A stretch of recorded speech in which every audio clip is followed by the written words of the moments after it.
Video games.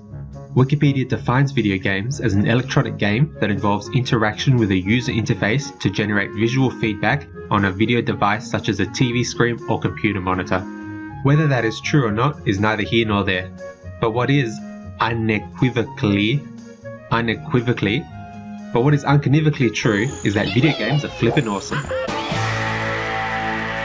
But did you know that video games have a rich and detailed history?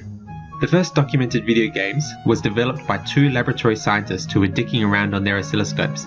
They made a 2D tennis game called Tennis for Two in the Brookhaven National Laboratory in Uptown, New York, to quote, "to liven the place up a bit," back in 1958. These two scientists are now some of the greatest video game developers of all time. You guessed it, they were Hideo Kojima and Shigeru Miyamoto.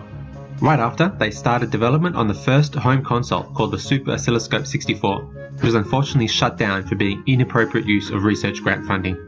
On the success of starting video games and riding high on their European and South American Sticky Fingers tour, the two legendary developers parted ways due to creative differences. And while Hideo Kojima had a long-running and successful collaboration with publisher Troll Nami that lasted to the end of his days, Shigeru thought about the next radical idea for games. And then he spoke. What if people were fucking plants? Sadly, this game, which was rumoured to be called Prickman, was never released due to its graphic sexual content. He was laughed out of the industry, never to return. But was he really? Yes. But for really and for truly? Yes, I just said he was. After that, video games languished for a while. It wasn't until 1888 that a little company came onto the scene which changed everything. It was founded by William Gates, who was a small British orphan at the time, who developed the world's first Microsoft, a personal oscilloscope device capable of playing some games, like Space Pinball and Escape from Bad Graphics Hell. Needless to say, the Microsoft was extremely popular, selling around 1 billion units and making Billion Gates extremely rich and also American. The popularity of the Microsoft caught the attention of Japan's biggest gaming company, Nintendo, who was being helmed by Sir Reginald Fillion Amesley III Esquire, who at the time in the 1800s was like, you know what video games need? To be just physical cards.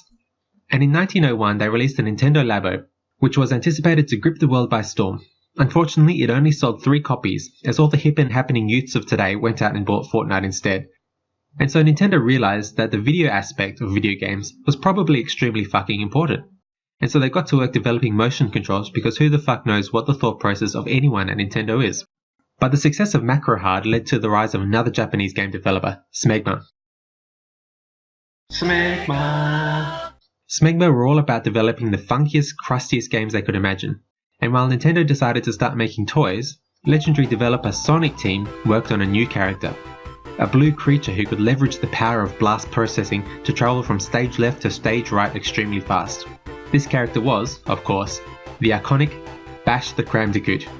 And he could run so fast, in fact, that within 2 months he had single-handedly created the furry community, despite having no fur, but that's a story for another video.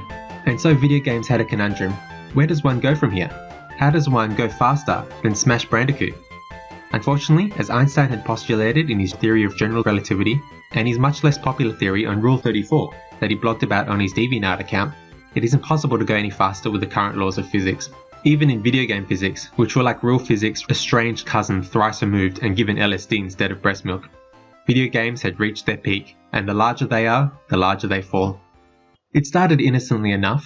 Celebrity chef and bassist for King Gizzard and the Lizard Wizard, Todd Howard, created the company Bethesda, who created the Elder Scrolls games, as well as everyone's favourite flower-picking in snowfields game, Elder Scrolls 6 Vikings. All of their games had good reviews on the surface, but something's not quite right. Bethesda games were found to be notoriously buggy, if not completely broken. But with the success of Elder Scrolls Viking and Radiation Sickness World, open world gaming became a thing.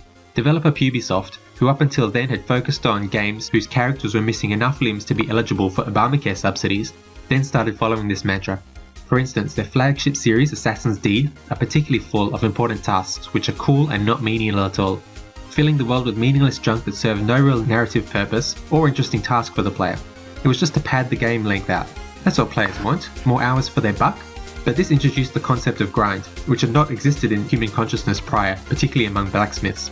Of course, these serious limitations aren't quite reflected in the game scores, but not only is game scoring more broken than gerrymandering laws in the American political system, but often games are scored by context, what game series they are, or how much hype there is.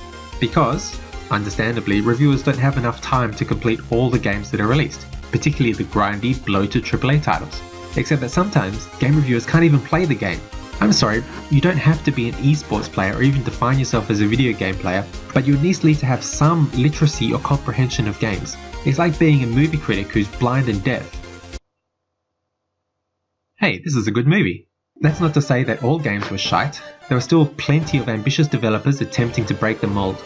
Take, for instance, Yoko Taro, who made the exceptional and surprising Android Butts Ahoy, which was extremely popular for some reason. And then there was Hidetaka Miyazaki. He developed a series of games that challenged the player with challenging enemies in a world full of intrigue and death. It was called Super Monkey Ball, which was released on the Genesis Entertainment System in 1975. The series went on to sell copies in at least 5 countries. It's hard to remember, but before this game, death wasn't really a thing in video games. Dying was extremely refreshing for players, and this series became extremely popular. It led to a genre of games inspired by this series called monkey-likes. But when money is made, you better believe companies start sniffing around looking to make a quick buck. They say, ooh, this is popular for some reason, without understanding the heart and soul of what makes the game great. And so we get bland copies and bland sequels. And then when mobile and cellular phones were invented by Alexander Graham Bell Jr. in 1953, it was only inevitable that games would be developed for the platform, and they were, in massive quantity. A lot of these were trash games and bland copies of each other. However, mobile developers started integrating Skinnerbox tasks to condition the player to wait on timers for their meaningless in-game consequences. And it was in this environment where the microtransaction virus started. And Electronic Farts came along and said, hey, that sounds like a good idea. And so Electronic Sharks put loot boxes in their games and they were like, you idiots like Star Wars, right? And then after shitting all over that popular IP with their insatiable need to ravage our wallets for their throbbing profit margins, they started the development of the widely addictive Pocket Demon series. The first game in the series being Pocket Demon Go for the mobile phone, which is not only grindy, but incredibly glitchy and prone to crash. All of the failings of video games. And why? Because you can go Pokemon, go fuck yourself, that's why. And Valve were like, shit dog, we want to make that money too, damn. And so they put down development of Half-Life 3 and created Steam, a fucking money printing press. And this all prayed to the Steam servers that they remain up and functional forever and ever, amen. And developers started releasing early access games for money. Where is the quality control? Why do I have to take a risk when paying money that I actually receive a video game? Do we need Kickstarter to fund the games that we want to see? Even then the game could be complete shite. This is what video games are now. This is what we loved.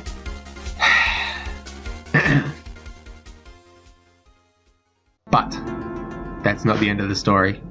Do you remember famous developer Shigeru Miyamoto? Of course you do. Well, after being laughed out of the industry, he returned to his home in Japan, where he was inspired by the childhood memories he made at 53 of exploring caves behind his home.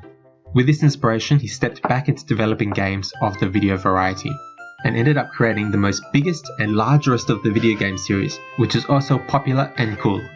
A game series so big, he had to invent the flash battery magic device that he slammed into the Dreamcast so that players could save their game. A series that invented the third dimension, as well as their targeting to handle combat in this complex continuum of spatial dimensions. One involving a green tunic-clad silent hero and a mystical magical princess who is prone to dyeing her eyebrows strange colours. And that series was, of course, Kingdoms of Amalur Reckoning 2 Electric Boogaloo, which was released for the Xbox 420 Pop Shove It Smoke Weed Every Day. Smoke weed every day. And that is the history of video games. You're welcome. My name is Alex, I play video games, and I very much hope that you enjoyed this video. It was inspired by Video Game Donkey's history of video games, which is honestly superior to this video in every way. However, if you're one of the few people who haven't seen Donkey's video, check it out here. Now, if you'll excuse me, I almost forgot to watch it today.